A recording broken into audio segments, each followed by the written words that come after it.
Thank you very much. 1, 2. Can you hear me now at the back? Can you hear? Wonderful, wonderful. Oh, that's even better. I like the way you put a little bit bass in my voice. Thank you very much for that, because I can't really get much bass with these arms and stuff. But this is absolutely a wonderful, wonderful occasion. Thank you very much for inviting me to come and give you some chuckles. Just want to get a few things out before we actually start. Can we give Betty a big round of applause, please, for all of her hard work and actually putting this together, and Clive from Radio Ha Ha for being one of the sponsors. I know there's other sponsors, but I haven't actually touched base with you just yet, but I will come around and speak to you later. As Clive has said, my name is Mr. C, and I've come all the way from London. A warm comedian. Some of you might look at me and think, well, he's a little bit more than warm, he's a bit dark, isn't he? It's okay to laugh, it's okay to laugh. Just letting you know, it's got to get that out straight and first and foremost. Like when I was told by my agent that I was coming to a barn in just Haverhill to perform, I got a little bit nervous, I must admit. I got a little bit, but this is not actually a barn, is it? This is just, wow. This is almost like Games of Thrones kind of wow, isn't it? Just waiting for people to swing from the chandeliers and stuff. Now, I know one or two of you are looking at me and thinking, okay, that face, it looks familiar. I've seen that face before. Just to get it out of the way, I am not the man from the Halifax advert. Because I know some of you are looking at me saying, no, he's lost a little bit of weight, it is him. It's not, man, it's not.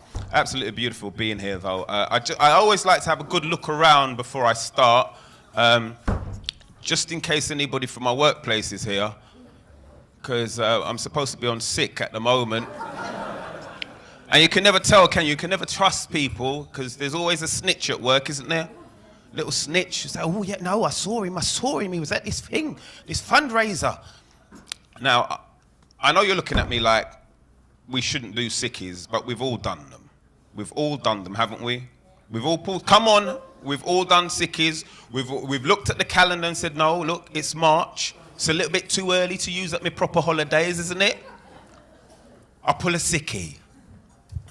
1 day here, 2 days there. I've been off work now for 14 weeks. They keep phoning me up, asking me when I'm coming back. I told them after Carnival. Notting Hill. In August. Because it's not the same. Like, I mean, I'm from London. I'm a London boy, born and bred. And the hustle of London is just, it's crazy now. You know, there's so much demand now. Even like coming here today, just getting on the tube. Oh! You know, you try to get the stress out of your life. Because what I do, I get to the train station early. And I know where the train's going to stop, because I do this every single time I get to this station. I know where the train's going to stop and where the doors are going to open. So I make sure that when people get off, I'm the first one to get on. I get a seat, I can relax. But when you're standing there, patiently waiting for the train to come and stop, there's always one person who doesn't know the rules. And they want to come last minute and stand in front of you. But because we're British, we're polite, aren't we? We don't say anything, do we? But we look at them in the back of the head, don't we? And I don't know about you, but for me, I hear voices in my head. I hear voices saying, go on. Who told them to stand there? Look to the left, look to the right. And when nobody's watching, take your shoulder and push them. That will teach them, push them. And then I hear that other voice in my head that travels with me wherever I go in life. That's the voice of my mother. Telling me, no, I didn't raise you like that, young man. You mean to say you want to take your shoulder and push the poor person upon the line? I didn't bring you up like that, young man. Because you know, if you take your shoulder and you push that person on the line, you know what that causes? Delays. Wise woman. Definitely. And I can see that this is the wise woman table here. Did you see how many prizes this table's won? Oh, listen, they was like, no, forget bingo, we're coming here. Lovely, lovely. How do you all know one another? No, it's a question. How do you all?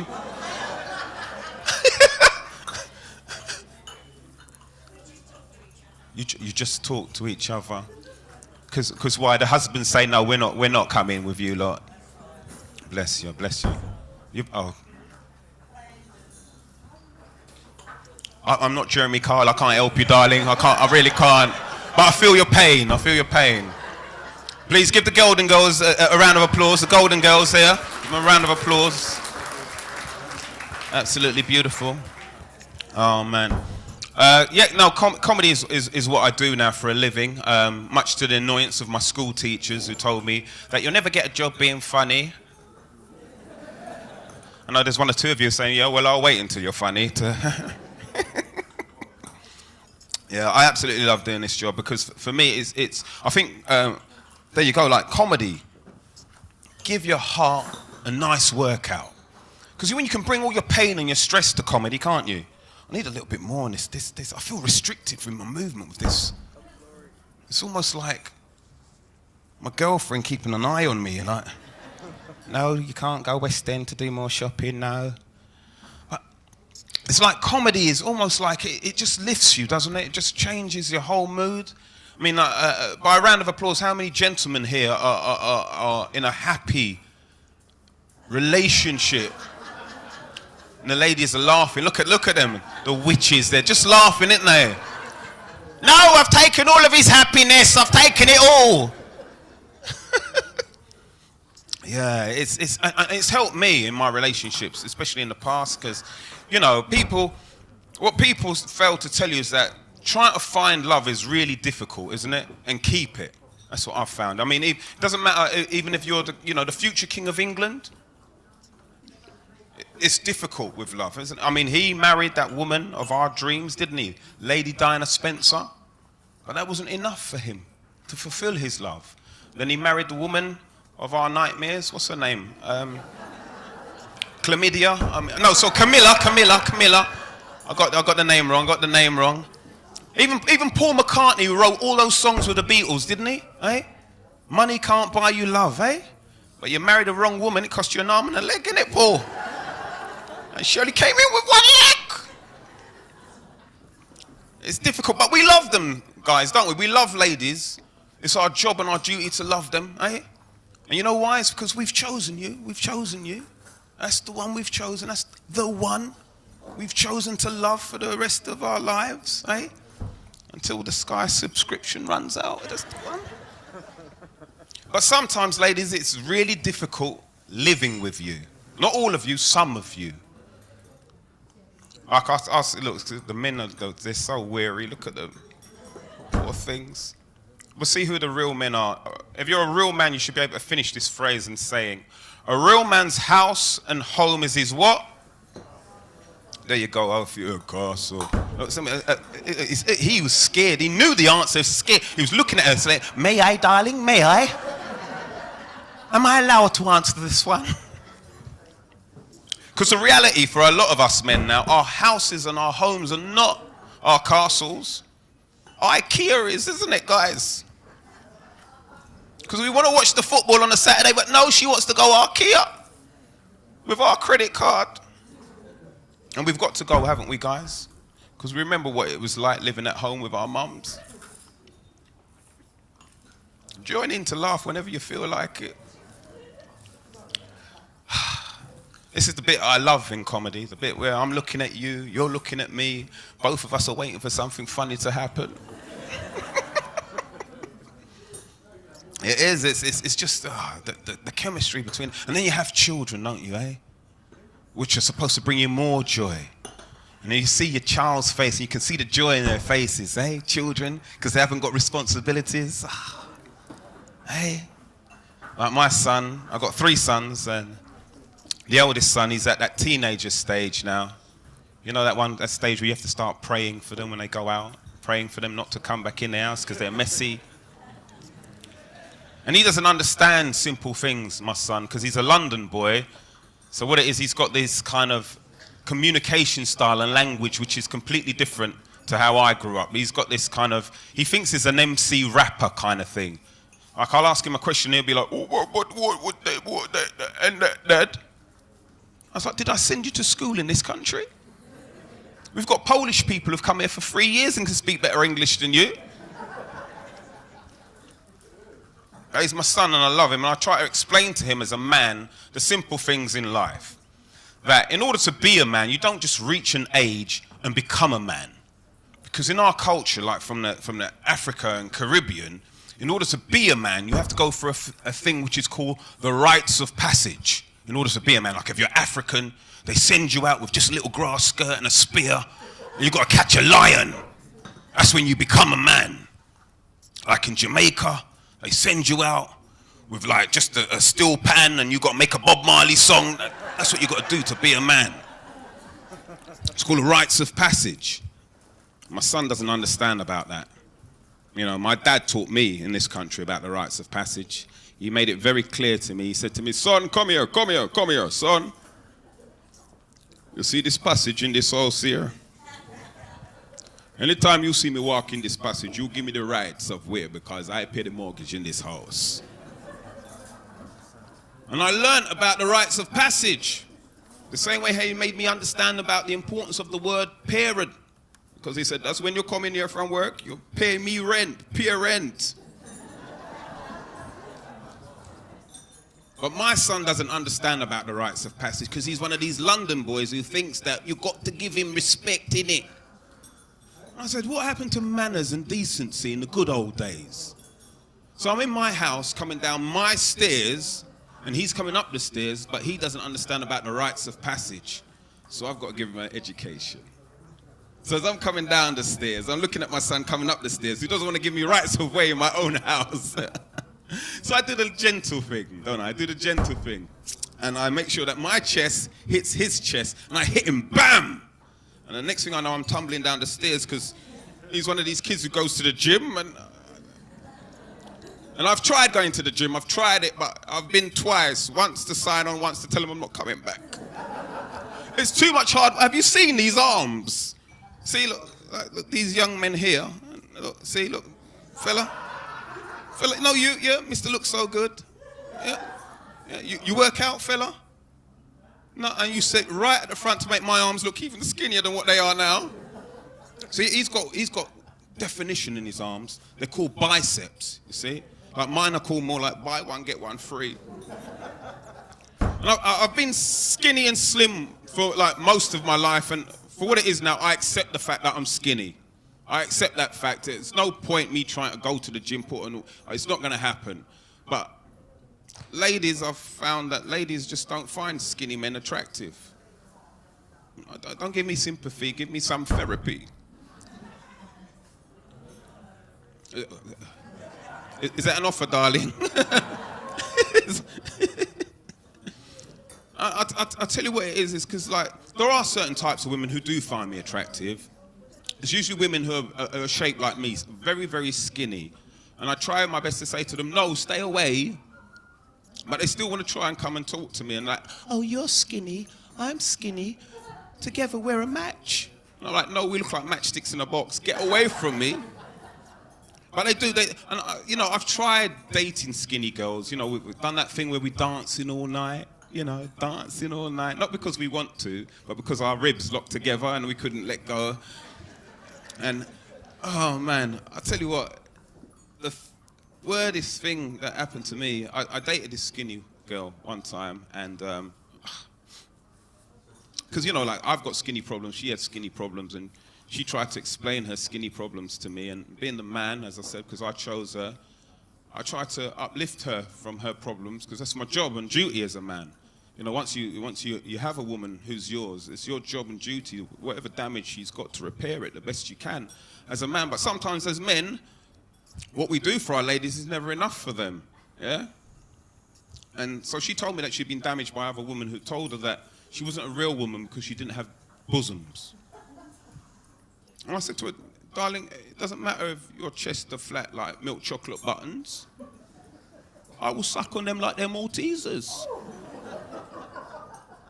She's upset with me now, and I'm trying to raise her self-esteem. She says, you've hurt my feelings. If you really love me, you'll buy me something to make me feel special. I said to her, darling, what would you like? What can I get you to make you feel special? She said to me, I want something like a see-through bra. I thought, okay, this is a win-win situation. So I went to Primark to go and buy her one. They didn't have them, only the expensive shops had them. And then I remembered something what my father told me a long time ago about a woman. He said, son, a woman wants two things in life, two things. They want a man to be spontaneous and creative. So I took a little bit of spontaneity. I took a little bit of creativity. And I bought her a pair of swinging goggles. I know. You should have seen the Maltesers in them. They were lovely. Now, look, some of you are not sure whether to laugh or not. Hey, look. Hey. No, it's beautiful, man. I'll leave you with something. As I said, I've got 3 sons. 6, 9, and 17. I'm not really proud of their names, but I love them exactly the same.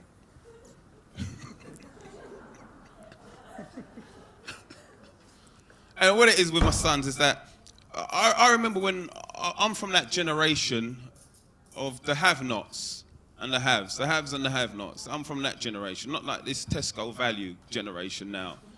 It's like, you know, if you wanted like expensive stuff and you couldn't afford it, you didn't get it. The haves and the have-nots. You know, the haves knew that beans means what? There you go. For me, it was just green peas with lots of tomato ketchup. The have-nots. And because my sons, I don't want my sons to grow up that way, so I try and get them whatever they want in life. I try and get them whatever they want in life.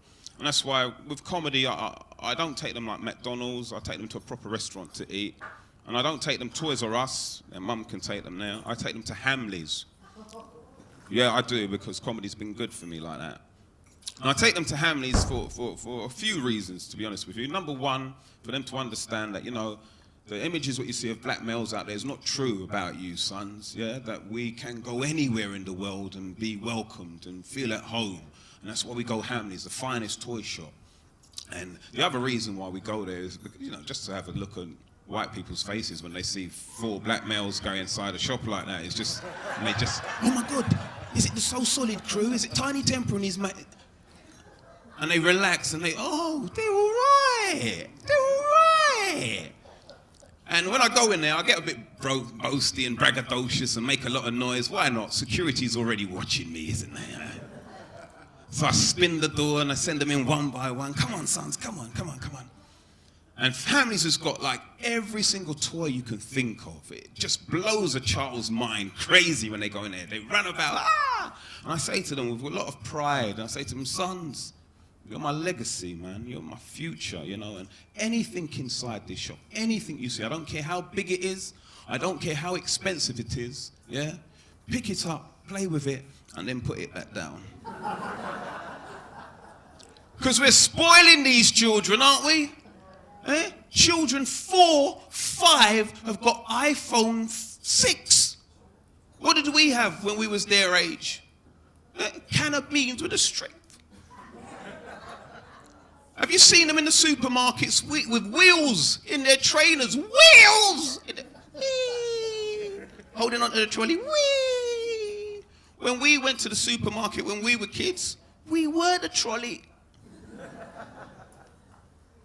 And that's why they're so rude nowadays, children of today. They're so rude. You've got children of 2 and 4 talking about, I don't want to go to Grandma's house.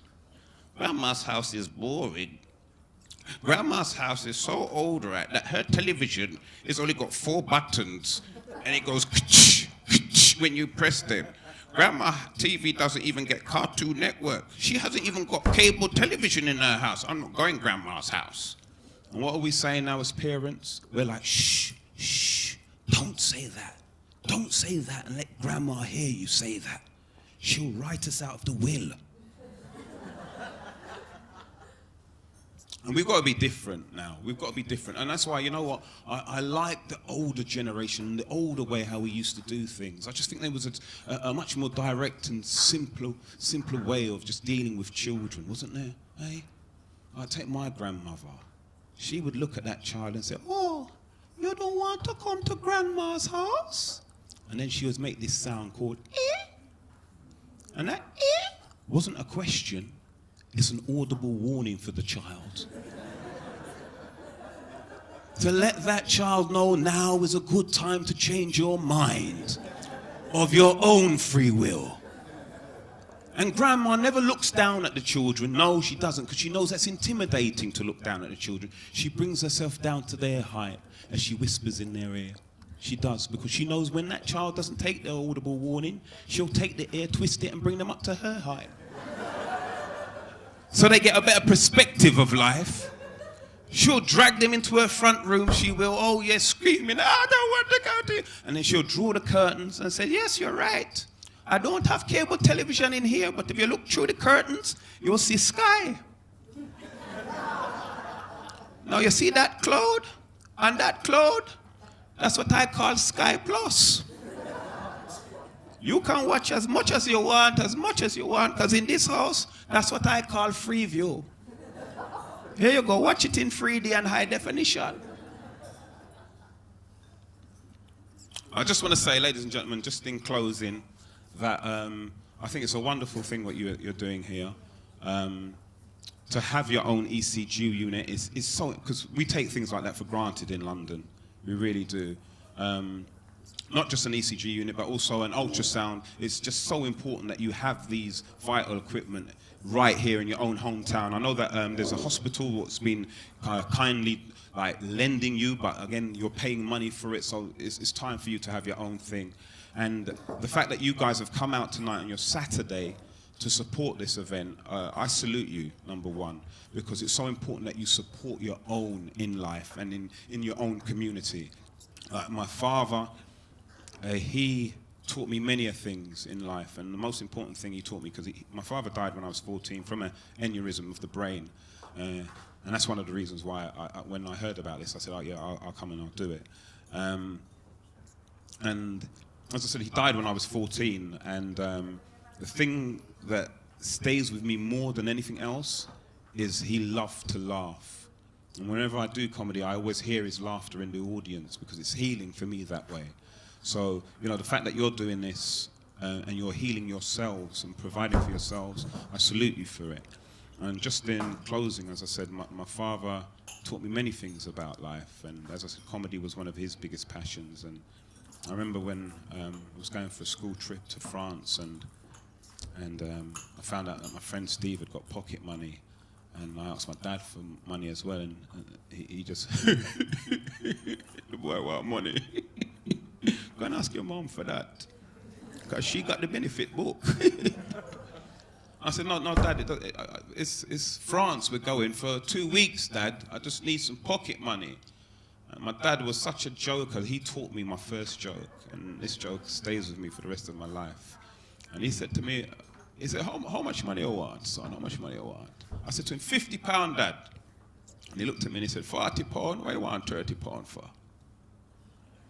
Don't you know £20 is a hell of a lot of money? But you're my one and only son, and I love you. So I'm going to give you £10. Just bring back my £5 change.